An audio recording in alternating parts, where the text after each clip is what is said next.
Right, so hello and welcome back to Books and Things, and welcome to another video, and welcome back to my TBR Advent Calendar.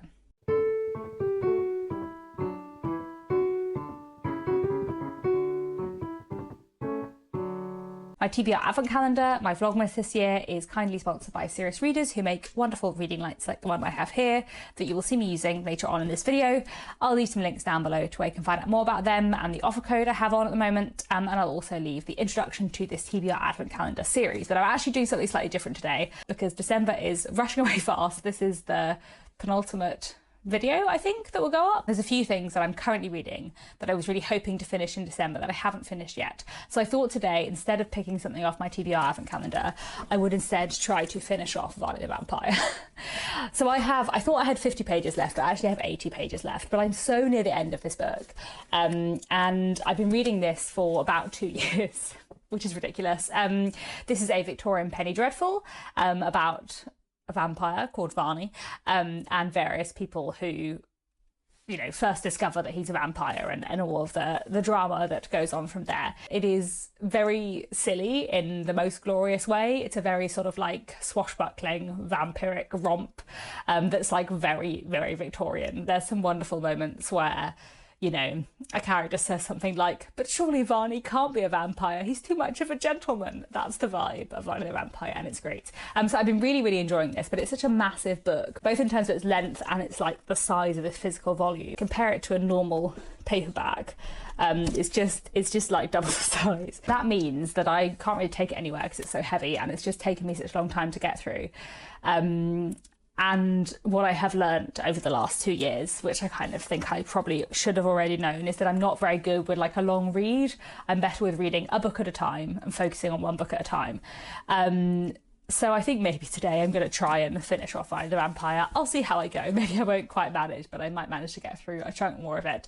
And I will, yeah, keep you updated with how I get on.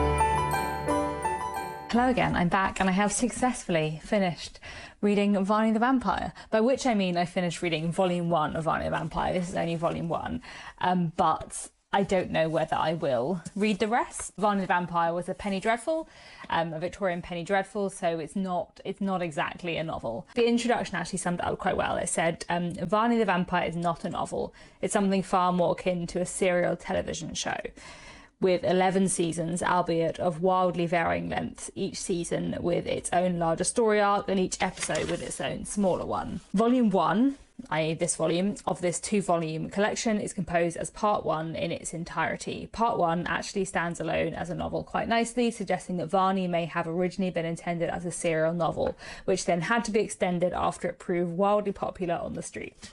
And that definitely feels true from what I have read. Like, this feels like a very contained story, and then towards the end there's like one random element thrown in that I presume is a setup for the next part of the story, and there's sort of a bit of a cliffhanger in a way at the end, but not really. It feels like quite a contained story, and you get sort of all the resolution of all the backstory and stuff like that.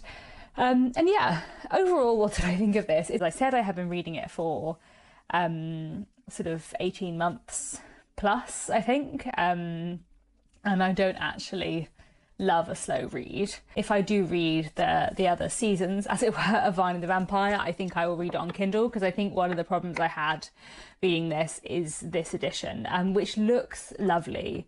Like, it's really cool. It's got all the original illustrations and it's been typeset to look like a Victorian penny dreadful, which is really fun. But I just found it so hard to read, partly because the book itself is so huge, but also because I just can't reading columns. I don't know what it is about columns.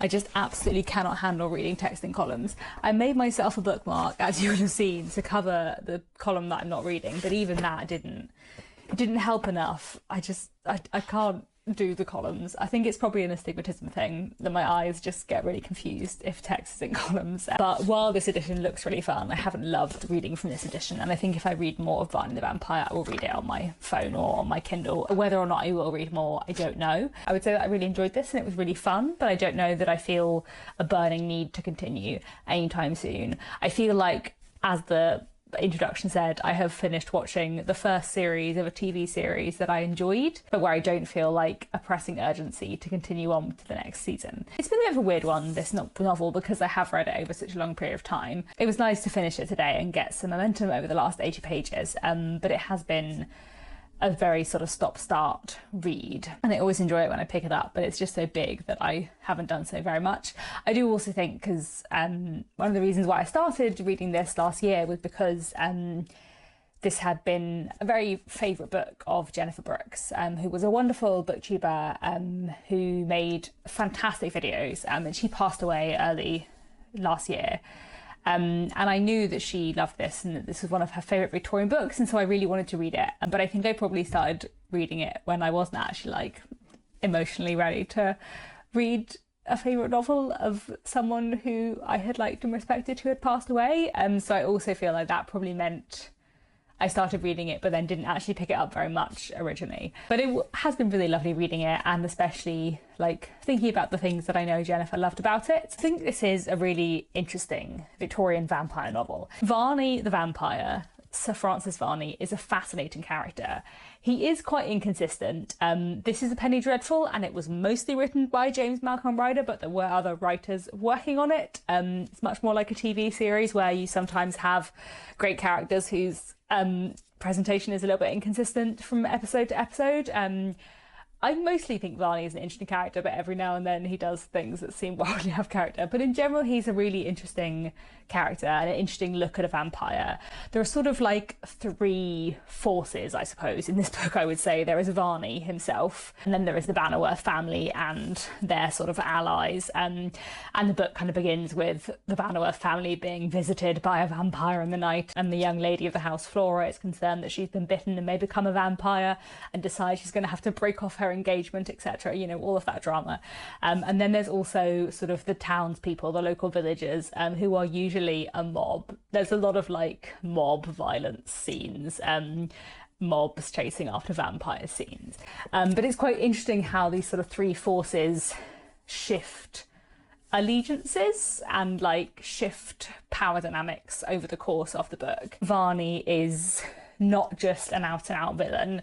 There are other complicated things going on with him as a character, which is why I really liked him and found him really interesting. There's also quite a lot of interesting things about sort of science and medicine in this, which I found quite interesting, and there were some sort of like unexpected elements of it, which I feel like I can't really talk about without spoilers, but I was quite like pleasantly surprised by certain plot points and elements that came in towards the second half of the book. And actually, reading the introduction to this volume, I think some of the things that I quite liked maybe retconned or done differently in future parts of Varney the Vampire, it seems like. So that's maybe another reason why I feel slightly less excited to continue on. But in general, this was a really interesting read, and I'm glad that I finally got to the end of it. And I would be kind of interested to read more Victorian Penny Dreadfuls, but they are quite long and episodic, and I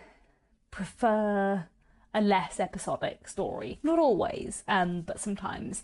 But I am kind of curious to read A String of Pearls, which is where the character Sweeney Todd comes from, because I love the musical Sweeney Todd by Stephen Sondheim. So I would be kind of interested to dip into A String of Pearls. You know, A Penny Dreadful is not the same as a novel. It is a slightly different format. It's more like a TV series, and therefore I don't mind dipping in and out so much and just reading a section rather than reading the whole thing. So I'll have a think about that. But yeah, that was probably a longer TBR Advent Calendar video today, because I feel like I probably had more to say about this very long book. But yeah, thank you very much for watching, and I'll be back tomorrow, I guess, for the final day of the TBR Advent Calendar.